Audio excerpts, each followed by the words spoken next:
Hello, guys. Hello. Good evening. Well, How you doing? All right? He's made it. Yeah, I've got a um, dodging trees and long all day in sorts. the office, Jack. It was, yeah. They hold on for as long as they can. So Bless you. same old. Same old, same old. What is it you do?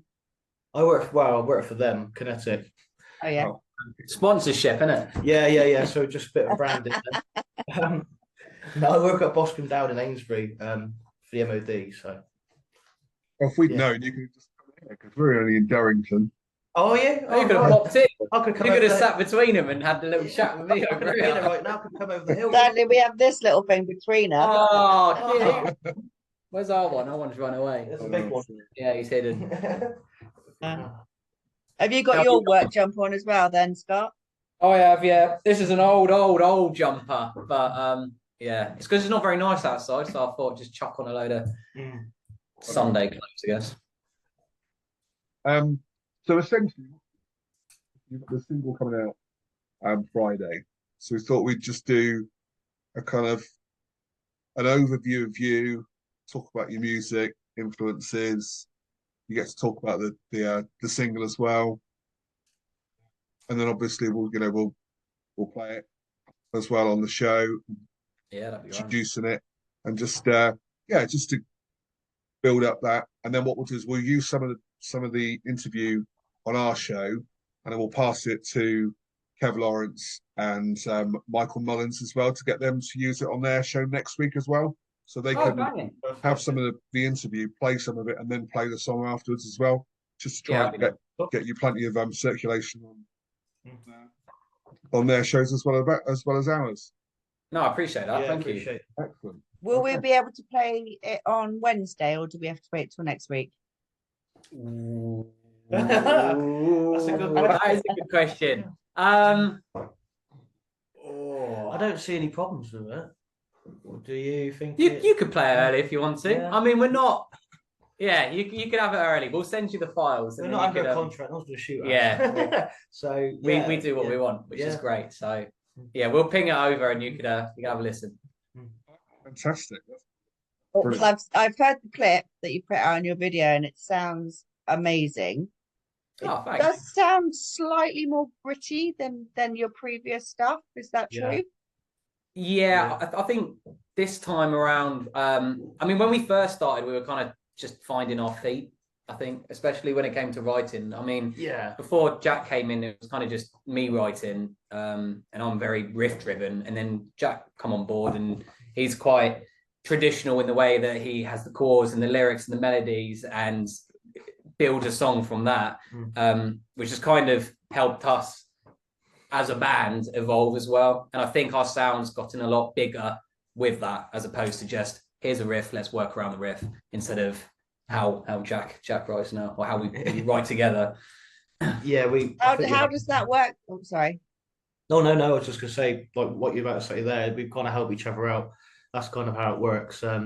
Yeah, we kind of compliment each other, really, don't we? Yeah. We put each other right. Yeah. It's really good, and we can communicate, can't we? We get along well, so it's all good. And Yeah, it's a strange one when because I've only ever really written by myself, and Jack can say the same really, because he's been a singer songwriter on his own, hasn't he? So when it's weird, like Jack will come in. Sometimes I'll come in with a riff, or I'll come in with something, and then Jack will be able to think of something that I couldn't think of, or Jack will come in with a whole song, and I'll be like, okay, right, well, let's try and make it a bit more Corellian and less kind of just Jack. So yeah, completely. It would be like I'll mold it, or he'll add to what I've already written, and yeah, it's nice. Yeah, it will be like that. I'll go, Scott, here you go, do your thing. Yeah, Scottify it. Yeah, and then yeah, it's good.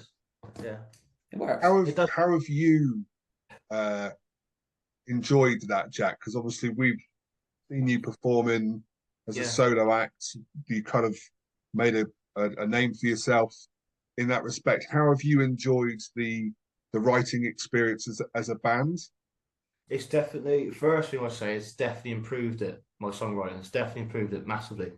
It opens your eyes up a bit, because when you've got someone else looking at what you've done, they're not as blind as you are, because you're kind of hyper focused on what you're doing and kind of like just stuck on that. When someone else can look at it, it makes you kind of realize as well and go, crikey, I should step back as well and look where it can go, and not just like completely fixate on it.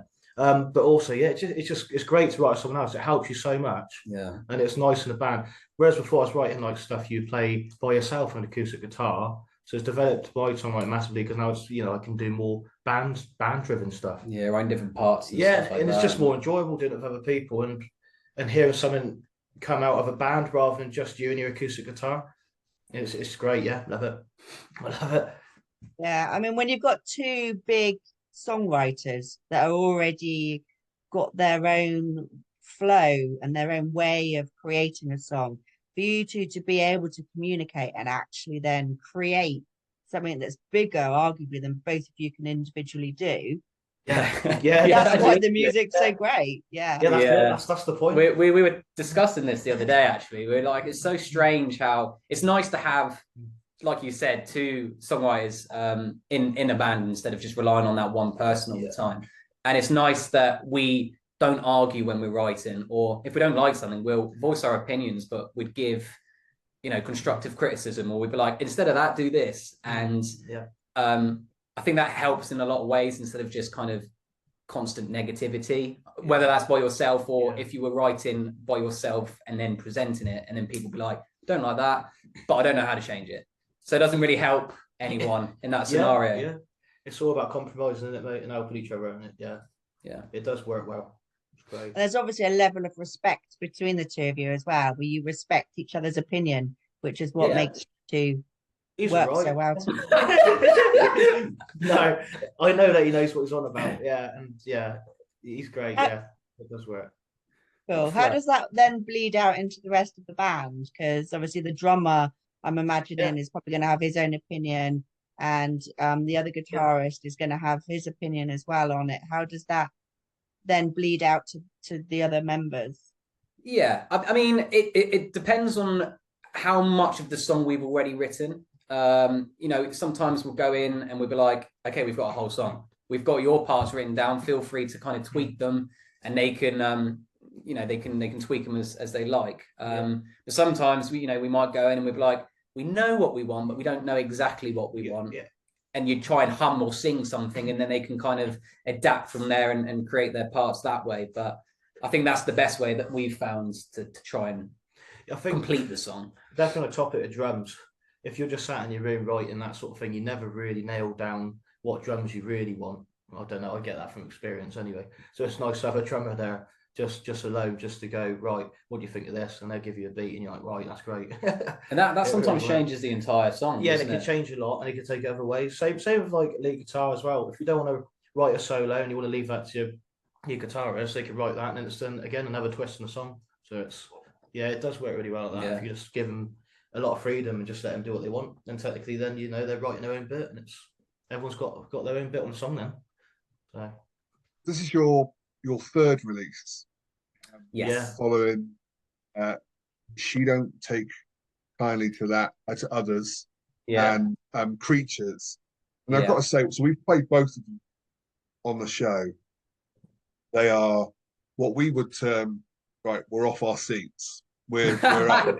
Even in a little Radio 1 Stock studio, we are up and we're bopping, and they just are absolute sort of just floor fillers. And especially live, because you guys are fantastic live, and we'll get to that in a bit. This is the third release.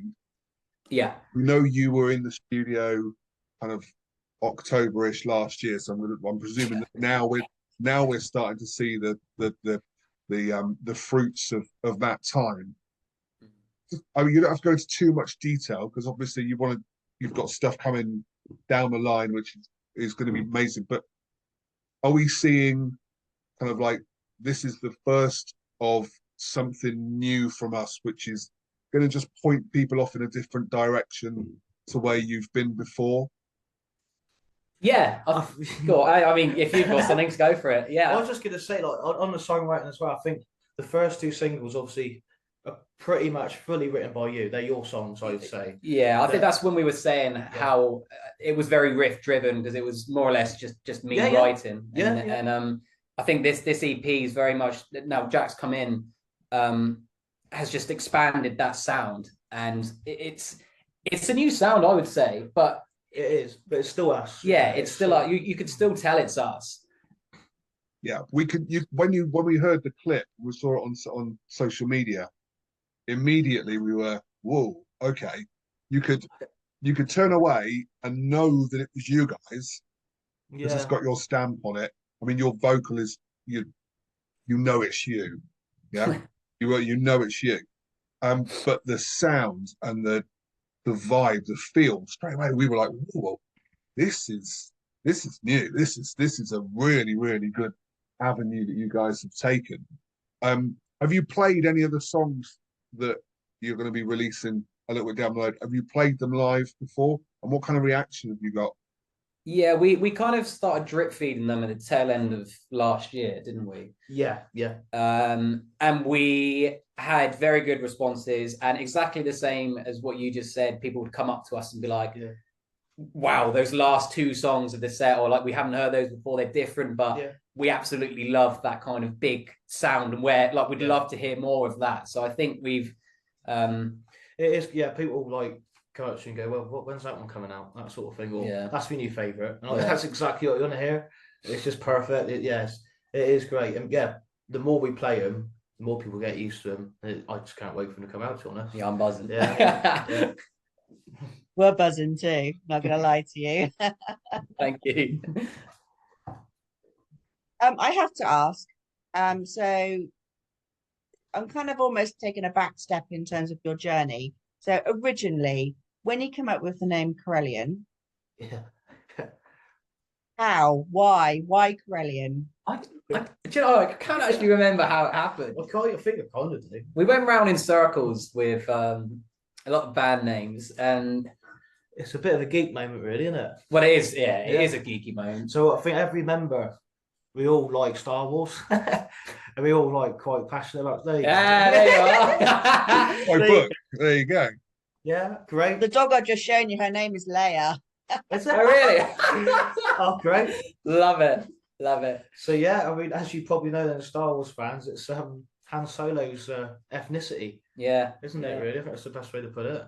Corellia is his planet. So, but without ripping off Star Wars and Disney too much, we settle for Corellian and not like using Han Solo's name himself or Endor or something like that. Yeah. I think we're kind of treading on very thin ice. We've seen Disney kind of do people over quite hard. So we'll see how long it lasts, and if we get a letter, then we'll have to see what goes on. But I'm hoping it doesn't, because it's a really catchy name, and you don't really see Corellian in that kind of Star Wars universe get like punted out a lot. No, it's very much behind, like on all the books and things like that, if you go deep into it, but not in that kind of commercial world. So I'm kind of hoping that they don't worry too much. Yeah, the flip side as well, I think even if you don't know Star Wars, I think Corellian's just quite different. Yeah. So I think that's why we settle for it. It's just a lovely name as well. It wasn't just like, we love Star Wars. It was just like, that sounds cool. We like that. Yeah, it's a really catchy band name. Absolutely. But when you did your Halloween gig, I have another question. So Connor dressed up as Princess Leia. Yeah. So was that his own choice, or did you guys pay him? Yeah, that was all him. He kept talking about it for a while. And we're like, no, you're not. And then he rocked up and we were like, oh, okay, fine, fair enough. Yeah, he went full out, didn't he? Yeah. So we'll give him that. It was quality. It was quite funny. He looked great. I think he's wearing it around the house in the week, wasn't he? It could go up to the gig. Yeah. Did you keep going around going, check out my buns? Yeah, literally. So you've the sort of tail end of last year, you played quite a few, gigs at some fairly high profile venues, Heartbreakers, which obviously is where you did your single release for your debut single. So you played the Blue Giant Halloween and supported Adult Leisure at our gig as well. So many thanks to you for that. It was absolutely incredible. Great gig. They're a great band. Yeah. All over the place as well. Reading at the Purple Turtle, Railway Inn at Winchester, Spice of Life in Soho. Mm-hmm. How are you finding the live experience? in different venues where you're playing there for the first time. What's like the feedback that you're getting? Because we know you're incredible live, but it's great to know what other people in other places are telling you. Do you want to? To me, to you. Well, for a start, it's great to play some of these venues. I think Heartbreakers is a big one because, I mean, when I was a bit younger and getting into music and stuff like that and starting to write music, I used to go to Heartbreakers all the time. I used to watch loads of bands there, and I used to think, God, that's a great little venue. This is, I'd love to play it. So as soon as we played there once, I was. You were buzzing when we were there. I was really happy. Yeah. It was like a little kid. Yeah. Come in, get in. Yeah. 1 foot on the stage, and I was happy. But it was so the venues are great, and it's great to actually get into and actually play. And then the best thing I think is playing to people from different areas. Yeah. And seeing their reaction, because everyone. I'm not saying like people are different from Winchester, Southampton, but you do get a little different response because it's like the venue itself creates a different atmosphere and that sort of thing. Mm-hmm. And to hear people that haven't heard your music before encourage you and compliment you or sing along while you're playing, it's just one of the best things you can ever have. Yeah, it's a great. It is great. It's a great feeling, and it's a great way to test out new music on the topic of the new songs, and it's a great way to find your feet with them and the reception of them. I think when we first started kind of spreading our wings and leaving Salisbury and trying to dip our toes in other counties and playing at all these different venues, for me anyway, it was not daunting, but kind of like, especially if you were going in as a headline act at somewhere like Reading, where they've got a notorious kind of music scene up there, and you're going in as the headline where nobody's heard you before, nobody's seen you before, and it's always that how are they going to react? We'll still put on the best show that we can, and touch wood, so far everybody's absolutely loved it. But it's very much like, well, they don't know the song, so it's, as a front man as well, it's difficult to kind of engage with people who have no idea who you are or no idea what your sound is. But I think the feedback and the response that we've got from the audience, even though they haven't heard us, has been really positive, and it's getting less daunting every time we kind of go out and play. I actually love going to go play with new people now. So yeah, I was going to ask you about that. How do you think you've grown as a front man of a band? Because it's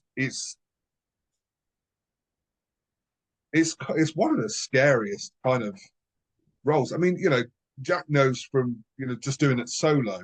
It's a very difficult scenario, but to be that focal point. Don't mean any disrespect to the rest of the band. No. You're the guy that's telling the story in the songs. Yeah. And the interaction afterwards, it's a really, really difficult thing to do. How do you think you've grown from the first gig to now?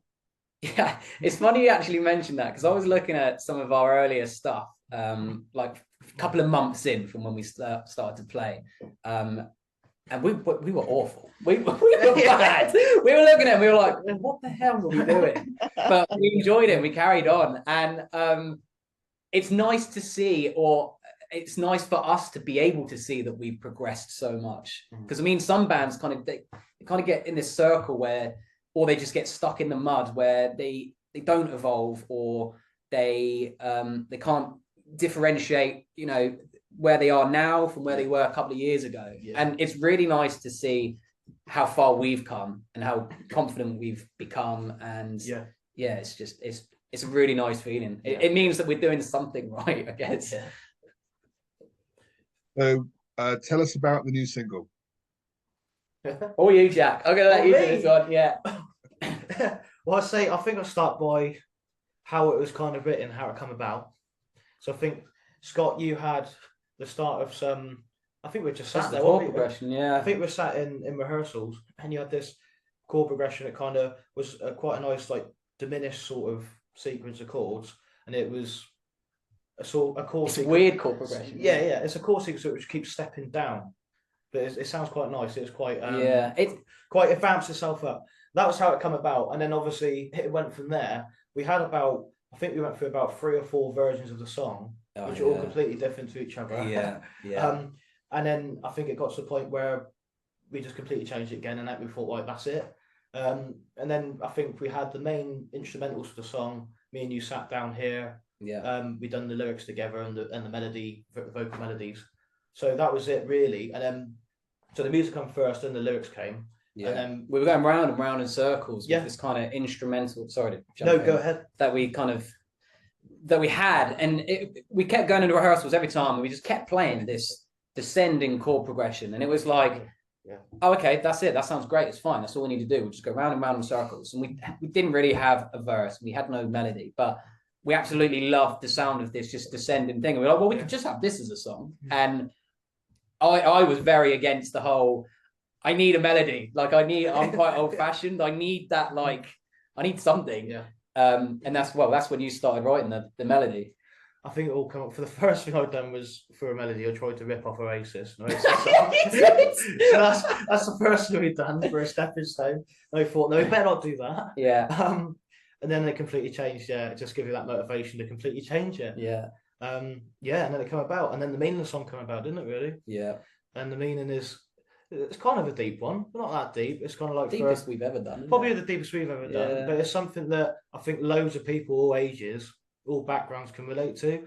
So Barricade is, it is what it is. There's a barricade basically, and getting into it, it's basically the barricade in the world today is like social media and the way society is driven and how it works. I have got a bit of paper here because we knew this might come out. We've written it down, so it's But it is like the consequences of living in a social media driven world. So like, and the social media is a barrier between people. So you misunderstand people. It's hard to actually create true relationships with people, whereas before it was a lot more true. Before social media and phones and that sort of thing. Yeah, and trends and whatever. Not there's anything wrong with trends, because trends are great, and people have fun with that sort of thing. But it's more the fact that communication between people can break down because of social media and stuff like that, and kind of forget about the true meaning of relationships. And and that's the barricade, social media. I think that was it really. We don't call out social media in the song. I don't think we mentioned that once. No, we don't. Well, if you listen to the lyrics, you'd be like, I have no idea what the song's about. Yeah. And we didn't really want to make it. It's not our style to make it so deep, but it just happened to be so deep. Which is why we didn't kind of put that all in the lyrics. But Jack hit the nail on the head. It's like our view on like the consequences of living in that kind of social media driven world, and how we're like more isolated than ever. But online we may not seem it, but we are. In reality, we are. The good word you thought of was relationships can be superficial. Yeah, that's what you said in that sort of scenario. So that's what it's about. But yeah, that's really cool. I mean, obviously, Alex and I were both born in the early 70s, so I know. So we didn't grow up with internet or social media, and I look at my kids now. My eldest is now 25, and he can't remember a life without social media. And I think your relationships at the generation or two below us, you're growing up differently, and I think it is a big barrier to overcome to actually learn, arguably, how to make real friendships. Yeah, exactly that. It is like almost. I don't know how to put it. It's almost like you're creating fake relationships because you're communicating over text all the time, for example, and you're hiding behind your phones and things get misinterpreted. Yeah, all sorts, and then people are judged by what photos they put online and things like that, and they could be. Yeah. Oh, there's a dog. We've got our doggy. Yeah. Hey, buddy. I think a friend of mine said the other day she gets told all the time that her kids are always so happy. Yeah. And she said they're not, but I'm not going to post pictures of my kids when they're crying. Yeah, of course. So you have a perception of people's lives that arguably is not real. Exactly that. Yeah. Exactly that. Yeah. Now you've hit the nail on the head. I look forward to hearing the song. Yeah, absolutely.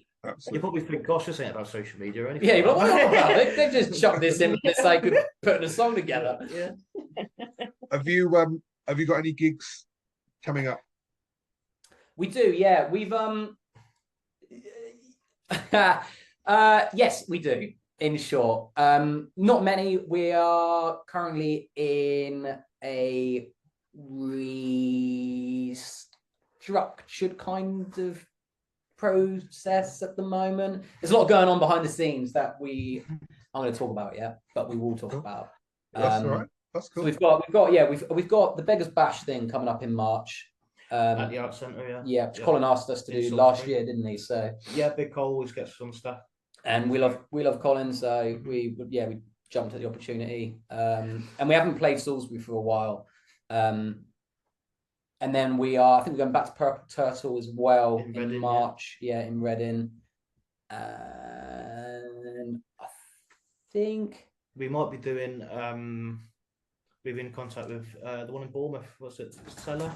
Oh yeah, the Cellar Bar as well, which is a good little venue as well. Yeah, I think it's like Paul Boscombe. Yeah, it's Boscombe. It's just sorry. That's a nice venue. We couldn't make it. We were meant to play a couple of weeks back. We just couldn't make it, unfortunately. So, but they're going to reschedule that. And we've got some other gigs that we're kind of rescheduling for April, May onwards. But we're planning to be very busy for the rest of the year. And then we've got some other exciting news as well. So we've obviously got this release on Friday, and then we've got 2 more singles that we're going to start drip feeding. We've got one in March and one in April, and then we've got an EP that we're going to drop as well, and that should have 5 tracks on it, which will be exciting. Yeah, which we're very, very excited about. Yeah, we are excited about that. And then obviously once that's out and once we've promoted as much as we can with the tracks, that's when we'll really go for it and get in venues again, that sort of thing. Yeah. Brilliant. Well, we absolutely love listening to you guys. We absolutely love watching you as well, because you're an incredible live act. And I highly recommend that people go and watch you without a shadow of a doubt. Did you guys want to introduce the song? Oh, I'll let you do this one, mate. You want me to do this one? Yeah, I did the last one, so it's all you, mate. Should I say my name? Just say who we are, and then say what it is, and then do what you like. Hi, we're Corellian, and this is our new track, Barricade.